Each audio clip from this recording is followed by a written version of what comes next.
What a medical emergency. Your parents refused to accept that it was real. My mother forced me to eat peanut butter sandwiches every day for lunch from the week I turned 12.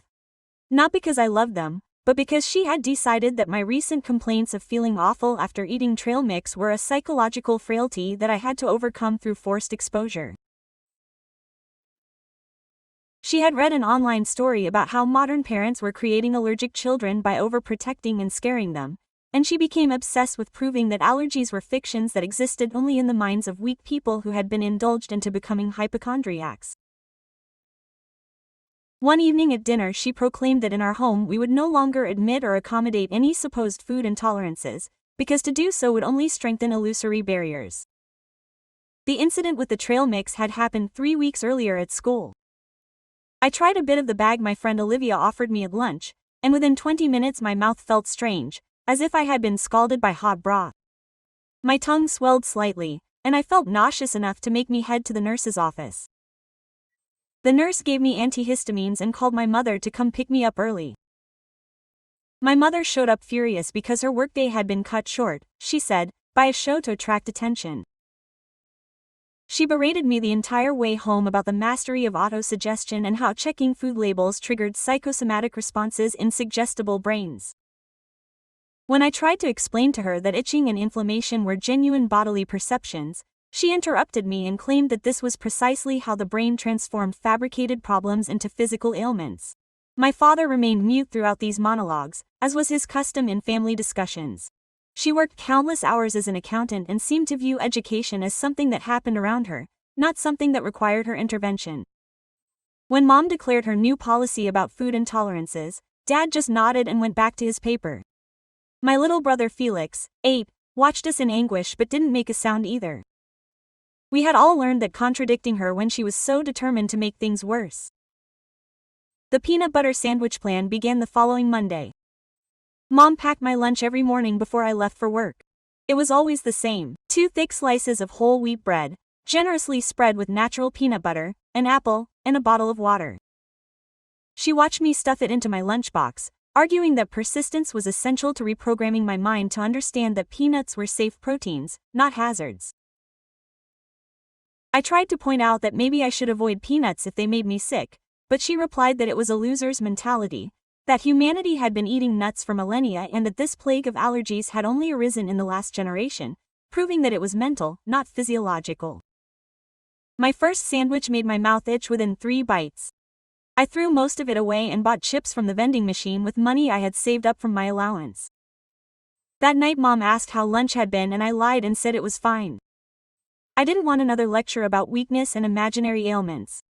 She seemed satisfied and stated that we would continue until my brain assimilated that peanuts were not a threat. I nodded and retired to do my homework. With my stomach upset from the anxiety of the coming day, I managed to avoid snacks for almost 2 weeks by throwing them away and buying alternatives. But Mom checked my account balance when I added the allowance and found that I had spent money at the school. She interrogated me about my purchases and I mumbled something about candy and supplies. She checked the cafeteria's online purchase log and noticed the pattern of chips and pretzels at lunchtime. Her face tightened and she asked me point blank if I had eaten the sandwiches. I hesitated for a long time and she guessed. The fury erupted that same night after dinner. Mom gathered the family in the living room and proclaimed that I had deceived her about eating the sandwiches, that I was wasting food and wasting money to reinforce my psychosomatic disorder. She claimed that this demonstrated precisely the weakness she sought to eradicate and that it clearly required a new approach. From now on, she would personally supervise my lunch. She had arranged with the principal to have her midday break coincide with mine and would eat with me in the cafeteria to ensure that I devoured the entire sandwich under her watch.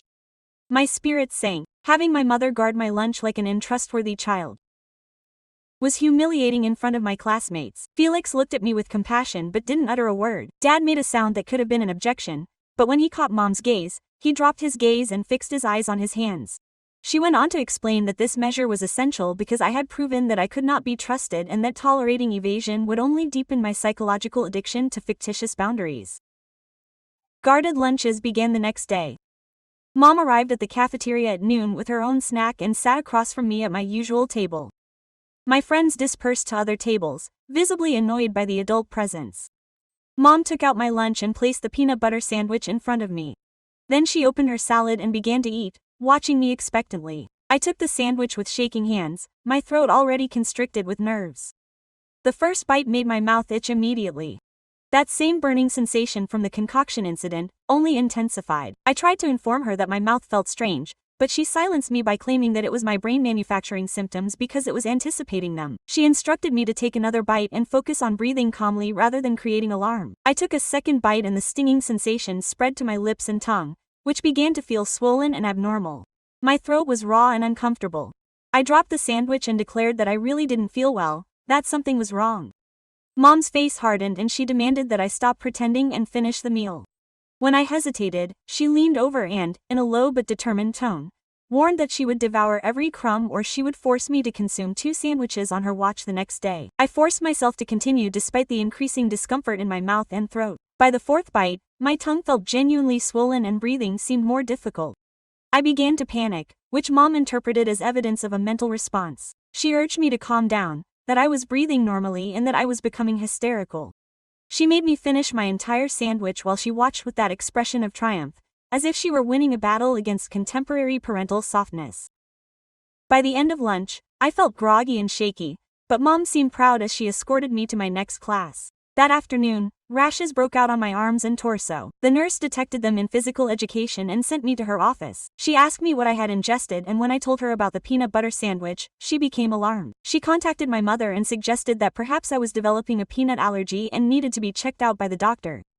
I heard Mom's sharp voice on the phone, arguing that the school was encouraging my psychosomatic behavior and that she would not waste money on unnecessary tests for a fabricated condition. The nurse tried to point out that the rashes were an objective physical sign, but Mom cut her off by stating that skin reactions could be due to tension and anxiety, that I was clearly suffering and therefore acquiescing to my fears. The nurse administered another antihistamine and made careful notes in my chart before dismissing me. In her office, the doctor quietly asked me if I felt safe in the home. The question froze me. I nodded reflexively, though I wasn't convinced it was true. She made me promise to return immediately if I had trouble breathing or if my throat became sore after eating. She wrote down the indicators of anaphylaxis on a card and made me put it in my pocket. Her concern made me feel both recognized and terrified. If a medical professional were to worry, perhaps my mother was wrong, but if my mother was wrong, it implied that she was intentionally injuring me, thinking it was benefiting me. And that was worse than the skin rash. The supervised lunches continued for another week. Each day the responses were slightly more severe. The tingling in my mouth intensified. My tongue and lips swelled more. The rashes spread to my chest and arms.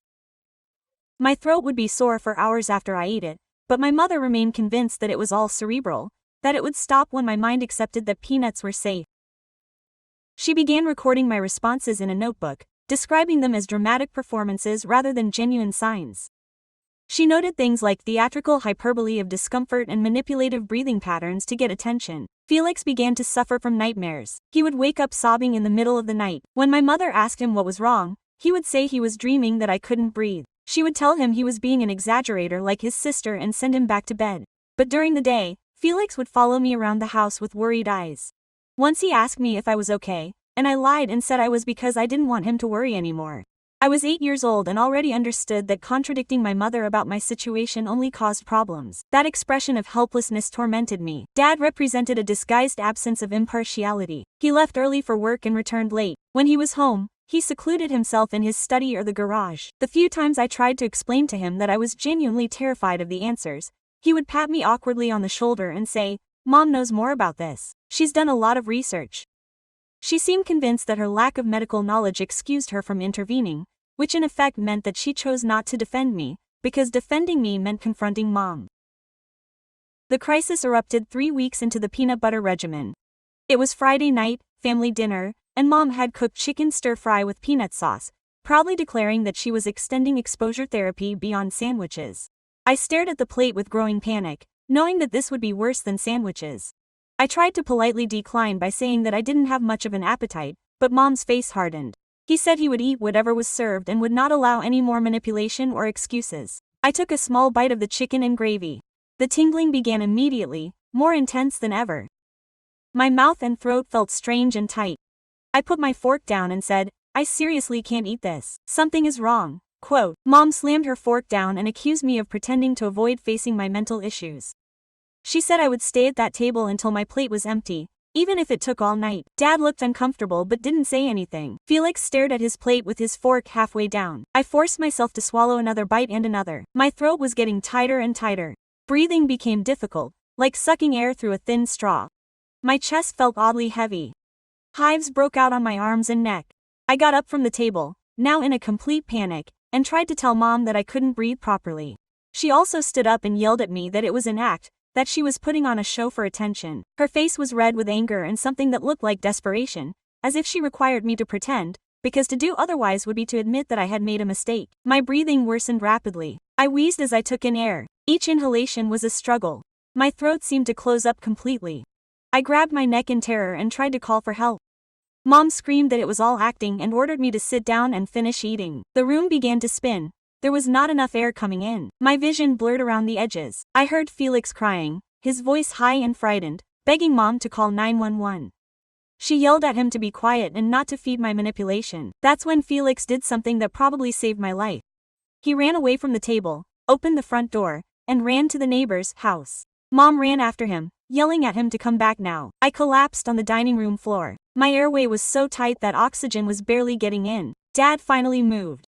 He knelt beside me, his cell phone shaking as he dialed 911. His voice cracked as he told the operator that his daughter was having an allergic reaction and couldn't breathe. Amidst my fading consciousness, I heard Mom screaming outside and Felix calling for help.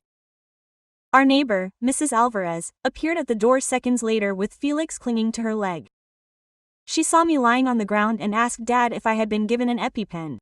He looked at her blankly. Mrs. Alvarez mumbled something and said she'd be back in a second. She ran into her house and returned in 30 seconds with an epinephrine auto-injector. She didn't hesitate. She stuck it into my thigh through my jane and held it in until the medication came out. Mom screamed in the background that the lady was meddling in family business, but the neighbor ignored her completely. The epinephrine hit me like a bolt of lightning. My throat began to open up almost instantly. Air returned to my lungs in painful, desperate gasps. Mrs. Alvarez put her hand on my shoulder and told me to breathe slowly, that the paramedics were coming and that I was going to be okay. My heart was beating 1,000 times from the EPI. I could feel it in my head, but I could breathe again. The relief was overwhelming. I cried from fear, gratitude, and the adrenaline coursing through my veins. The paramedics arrived within 6 minutes. They began examining me, giving me oxygen, asking what I had eaten and how I was feeling. My mother tried to intervene, saying that it was all psychological and that they were reinforcing my search for care, treating it as an emergency. A paramedic, Gloria, turned to my mother with barely contained fury. She told her that my oxygen saturation had been dangerously low and that I was in full-blown anaphylactic shock. This was not mental. This was a life-threatening allergic reaction that needed urgent intervention. Mom's face flickered with confusion, denial, anger, and what looked like fear. She tried to argue. She pulled out her notebook with notes about my behavioral issues. Gloria read passages where Mom described my reactions as acting out and manipulating. Her face hardened further. She told her that writing off a child's allergic reactions as behavioral issues while forcing her to expose herself to the allergen was at the very least medical neglect, possibly abuse. The hospital was going to make a mandatory report to Child Protective Services. The ride to the hospital was a blur of more medications and monitoring. I was put on oxygen and stuff to prevent a second reaction. Felix rode in the ambulance with me, squeezing my hand and crying quietly. The paramedic watching over me asked him softly how long this had been going on. Felix's voice was small and full of fear as he recounted the peanut butter sandwiches, the supervised meals, and how Mom swore allergies didn't exist. The paramedic wrote everything down with a poker face, but I could feel her jaw clenching in pure rage. At the hospital, they took me straight to the emergency room and sent Felix to a waiting room with a social worker. A bunch of doctors and nurses surrounded me, continued with the treatment, and ran a ton of tests. They called an allergist to check me out. She asked me a bunch of questions. When did the symptoms start? What had I been exposed to? And what had Mom done? Exhausted and scared, I told her everything without holding anything back. The allergist's face grew more serious as I described the weeks of forcing myself to eat peanuts, and since Mom said it was all in my head, she ordered full allergy tests, even though Mom was yelling from outside. The results came back showing a severe allergy to peanuts and tree nuts, plus moderate allergies to other foods. She explained to me that my peanut allergy had probably just developed, as sometimes happens in adolescence, and that continuing to force myself to eat it after the symptoms had appeared had been brutally dangerous. Every time they forced me, my body became more sensitive and the reactions worsened. That night's reaction could have been fatal if Felix hadn't sought help in time. Around midnight, a woman from Child Protection arrived. Her name was Patricia, and her eyes were kind but tired of seeing so much suffering. She interviewed me privately, asking me about the peanut protocol, my mother's narrow-minded ideas about allergies, and whether I had ever been denied medical care for other reasons. I explained it to her as best I could with my throat still swollen. Patricia wrote everything down and promised me that she would investigate thoroughly. She asked about Felix and if he was safe at home. I told her that he had saved my life by running to get help and that I was terrified of what my mother might do to him for disobeying her. Patricia went to talk to Felix and I could hear her little voice on the other side of the wall telling me how scared she had been watching me drown. She told him about her nightmares and how Mom called him overreacting for worrying about me. She said Dad never interfered or contradicted Mom about anything. Patricia spent over an hour with him, gentle and patient, as he poured out his fears. When he came out, he had a look on his face that said, "This is where it ends," and he told the hospital staff that he was putting Felix and me in emergency protective custody until the investigation was complete. Mom exploded when she found out and could be heard yelling throughout the emergency department about her parental rights and how the state couldn't separate her from her children. Patricia remained calm and professional, explaining that forcing a child to eat something that caused severe reactions while medical tests were in the process was medical malpractice and put my life at risk. Until the investigation was complete, Felix and I would be going to foster care. Security was called when Mom tried to physically stop Patricia from taking Felix. Dad stood there looking helpless and dejected. That evening we spent in a makeshift shelter with a couple named Denise and Malcolm, experts in critical situations. Their home was serene and cozy, with an extra room that Felix and I occupied together. Around 2 a.m., Felix crept into my bed, shivering and alone. He kept apologizing for having forced me to leave the house. I held him close and assured him that he had saved my life and that I was immensely proud of his courage. He finally fell asleep curled up against me, staring at the ceiling, taking in the events. At dawn, Denise made breakfast and delicately inquired about any foods we could not eat. I detailed my intolerances in accordance with hospital guidelines, and she meticulously recorded them. She assured me that I would not suffer any harm in that place and that my health needs would be taken seriously. Those simple words brought tears of consolation to my eyes. Denise wrapped me in a hug and assured me that I was now safe and that no one would force me to consume something risky. Malcolm settled down with Felix at the table and showed him a card game to relieve his tension. Patricia arrived later to assess our condition and detail the investigation procedure. She had already spoken with the school nurse, who provided abundant paperwork about my recurrent allergic attacks and Mom's reluctance to seek medical attention.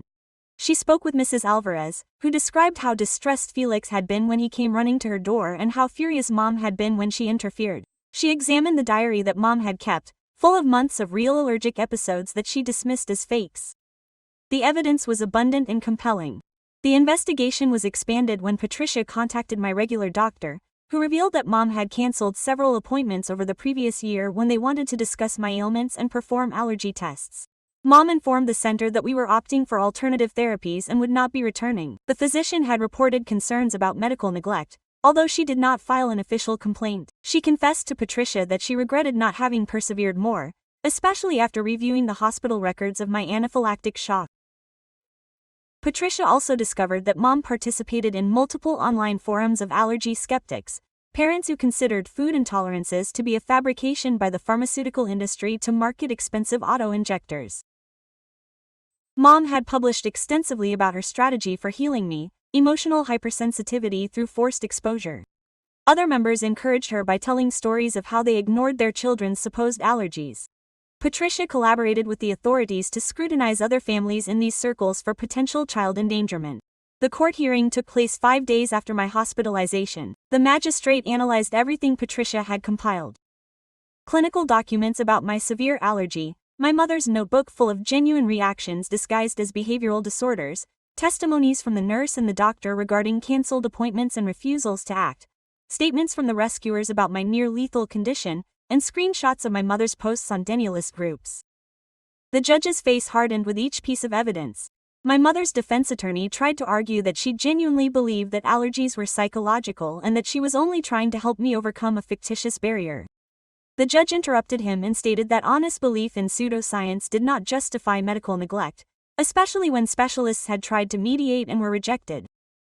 He emphasized that my mother persisted in forcing me to eat peanuts even after recorded episodes and that the supervised ingestions demonstrated an intentional purpose to ensure that I absorbed the allergen. Not ignorance. They called my father to testify. He stood at the podium looking deplorable and contorted, acknowledging that he knew about my answer to the peanut, but that he allowed Mom to decide because she seemed so certain about her findings. The judge asked him directly why he did not act when I was clearly suffering. Dad had no solid response. He stammered something about avoiding opposing Mom's parental choices or causing marital friction. The judge told him without hesitation that his inaction had facilitated the abuse and put his children's lives at risk. His silence had constituted collusion. The judge questioned him in his office with Patricia present. He was extremely gentle with him. He asked him about the nightmares and why he chose to flee and seek help. Felix described how he saw me collapse and how Mom refused to contact the emergency services, how she felt immense fear that I would die. He stated that he knew he would incur punishment for disobeying the law and going to the neighbors, but he could not stand idly by and watch me agonize. The judge told him that he had shown exceptional bravery and that he had acted correctly in all matters. When Felix asked if Mom was angry with him, the judge clarified that his well-being was the most important thing for the court, not his mother's anger. The judge's ruling was comprehensive and severe. It established that both parents had committed medical negligence, Mom as the primary responsible party and Dad as the collaborator for failing to protect me. Therefore, Felix and I remained in temporary custody until multiple conditions were met, such as parenting courses, psychological evaluations, and guided therapy. Mom was required to complete additional modules on allergies and follow medical guidelines from a licensed allergist. Neither of them were allowed to contact us without supervision for at least 6 months. Additionally, the judge ordered a criminal investigation to determine whether Mom's actions constituted a felony of endangering a minor. He indicated that forcing an infant to consume something known to cause severe reactions with available clinical evidence was no longer a mere iron fist, but criminal conduct. The district attorney would review the matter and decide whether to press charges. Mom burst into tears in the courtroom, but those tears seemed more self-pity than remorse. She insisted that she was only trying to help me, that she believed she was making me stronger. Denise and Malcolm's home became our refuge for the next 8 months. They were tolerant and affectionate. They considered us temporary relatives, not a hindrance. Denise accompanied me to checkups with the allergist, who prescribed 2 doses of epinephrine that I had to take with me at all times.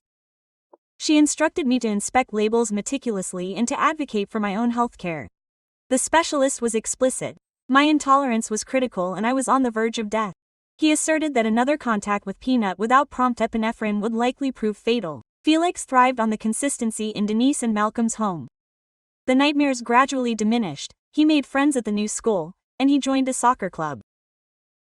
Malcolm showed him how to prepare meals and do basic home repairs, parenting skills our biological father never practiced. Felix stopped asking when we would return and began calling Denise and Malcolm's place home. I experienced a guilt mixed with relief at his recovery that suggested it might not be wise to return. Supervised meetings with our parents were awkward and charged. They occurred bi-weekly at a welfare facility with a female agent present. Mom used the initials as a rationalization, claiming she had been manipulated by false information online and was only trying to help me. The supervisor must have warned him repeatedly that the sessions were to re-establish a bond with us, not to justify himself. As time went on, he began to inquire more about our studies and our routine with Denise and Malcolm. Although the conversation sounded stilted and uncomfortable, Dad remained mute on these occasions, evidently at a loss as to how to engage with us now that his inertia had emerged as detrimental. Occasionally he would bring gifts, volumes he assumed I would enjoy, a ball for Felix, but he could not sustain genuine discussions about what had happened or offer sincere apologies. After a few months, Felix began to distance himself from Dad. He would sit mute until the end of the visit. I tried to preserve some bond, but it amounted to feigning a connection with a stranger. The therapies revealed deeper conflicts in our family unit. Mom's fixation on strength and overcoming weaknesses stemmed from her childhood with a father who labeled her as fragile because of her asthma. It had become so deeply embedded in him that when I manifested a real clinical condition, he could not dissociate it from his wound. He perceived my allergy as the vulnerability that his father reproached him for, and healing me was his way of proving him wrong. The therapist indicated that he had essentially subjected me to torment in order to alleviate his own unhealed suffering. Dad's inactivity derived from his environment, where his parents argued incessantly and he learned that the safest thing to do was to remain silent and avoid attention. He transferred this pattern to his marriage by acquiescing to Mom's harmful decisions, because confronting her would imply the discord that had eluded him his entire existence. The therapist urged him to understand that protecting his children required enduring inconveniences and confronting harmful behaviors, even if that meant arguing with his partner. Felix's consultations revolved around working through his guilt for having asked for support when his mother forbade him to do so. He had learned that defying his parents was always wrong, and he found it difficult to have been the one to bring in outside help. His therapist guided him to see that sometimes standing up for those he loves involves breaking the rules and that adults are not always right, no matter how firmly they speak. Gradually, Felix began to accept that he had acted courageously, not rebellion. My treatment focused on the medical trauma of recurring allergies and the betrayal of a mother intentionally causing them. I suffered nightmares of choking and gasping for air. I developed anxiety around meals, even in protected environments, always fearing that something would trigger a crisis. The therapist taught me methods to return to time and restore faith in my body's warnings. She emphasized that my hunch that something was wrong had been correct and that relearning to trust that was essential for my protection. The judicial investigation concluded after 4 months. The prosecution charged my mother with seriously exposing a minor to risk and with negligence. They relied on her trademark habit of forcing contact with peanuts, despite clinical evidence of severe responses, especially controlled ingestions that revealed deliberate intent. Her posts on allergy denial forums served as evidence of planning. Dad was not criminally prosecuted, but he faced potential civil liability for failing to defend us. Mom's trial was brief. Her defense attorney attempted to justify it by arguing that she genuinely trusted unconventional medical approaches, but the prosecution dismantled that position, demonstrating that multiple specialists had tried to mediate and she ignored them.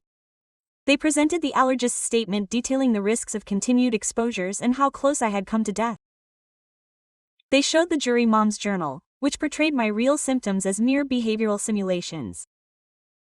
They played the audio of Felix's 911 call to the neighbor, with his small voice full of panic and fear pleading for help while Mom screamed in the background. The most shocking thing was Mom's testimony in person.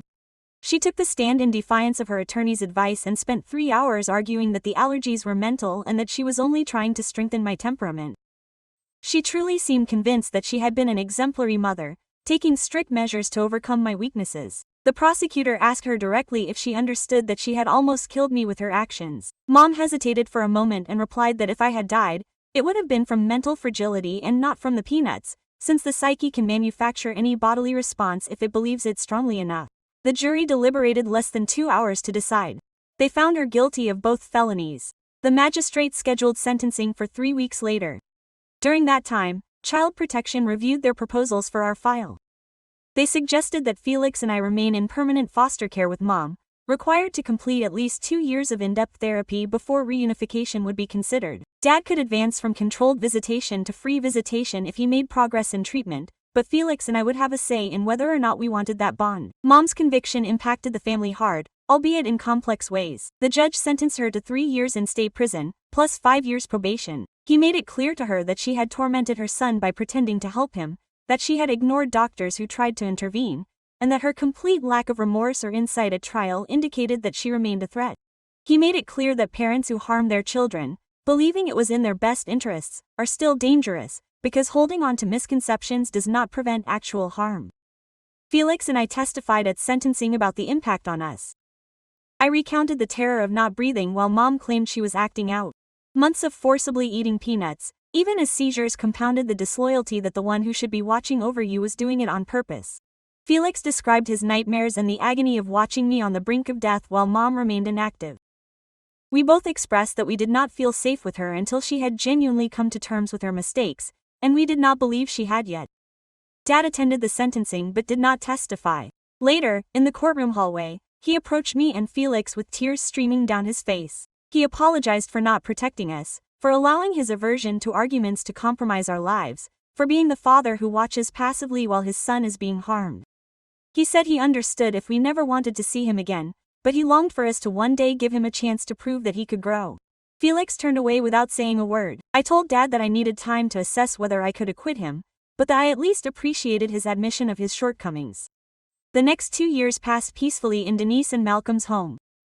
They became our foster guardians with intentions of adopting us if we were not returned to our biological parents. Felix and I gradually healed from the trauma, although some traces remained. I remained suspicious of food and carry epinephrines everywhere. Felix struggled to trust authority figures and dealt with anxiety about whether they would believe him when he expressed difficulties. But we had therapy, support, and the conviction that we were truly safe in that home. Mom served her entire sentence with minimal reduction. We received occasional letters during those 3 years that her therapist urged her to write to admit guilt. The initial ones were full of justifications and defenses. The later ones showed greater genuine empathy for the harm and admission. By the 3rd year, they incorporated honest apologies, without conditions or clarification. Felix never opened them. I did all of them. Watching his gradual transformation into something genuinely remorseful, Dad held supervised visits that increased in pace and duration, as he prioritized our integrity. First, she finished her therapy and took parenting modules on identifying and addressing clinical emergencies. Her bond with Felix was fractured and distant. Felix was polite in their encounters, but lacked warmth, with emotional barriers that Dad could not break down. Mine with Dad progressed gradually, although it would never reach what it could have been if he had supported us at the key moment. When I reached 16, the court allowed me to decide on future interactions with both of them. I chose to maintain a restricted relationship with Dad, who with years of uninterrupted dedication demonstrated that he had overcome his inaction. I declined everything with Mom, even though she had already been released from prison and completed extensive therapy. Her letters claimed that she understood her actions, but I was not prepared to face her, perhaps ever. The trauma of being deliberately poisoned by your mother, persuaded to help you, does not dissipate easily or completely. Felix made the same decision when he reached 14. He did not want anything to do with either of them. He considered Dad's omission as inexcusable as Mom's harm. He legally changed his last name to Denise and Malcolm when he was adopted at 15. I kept mine, but I understood his urgency to dissociate himself from those who failed to protect him. We both knew that blood family does not equal chosen family, and sometimes those who fathered you weigh less than those who kept you alive. Years later, I work as a patient advocate, helping families navigate healthcare structures and spot signs of medical neglect. I focus on scenarios where parents dismiss proven therapies due to outlandish concepts or erroneous online data. I teach seminars to doctors and teachers and report clinical neglect before it becomes fatal. Felix became a social worker focused on safeguarding children in risky environments. We both transformed our trauma into valuable tools for other children to avoid the same. Mom's masses continue to arrive sporadically with excuses and pleas for meetings. They remain unanswered in a drawer next to the previous ones. Certain fractures cannot be repaired and certain connections do not deserve reconstruction, no matter how much they claim to have mutated. We survived because Felix sought help when the elders failed, and the bravery of that 8-year-old boy remains the most immense gesture of affection I have ever witnessed. Thank you for reaching the end. Subscribe and activate like so you don't miss the next one.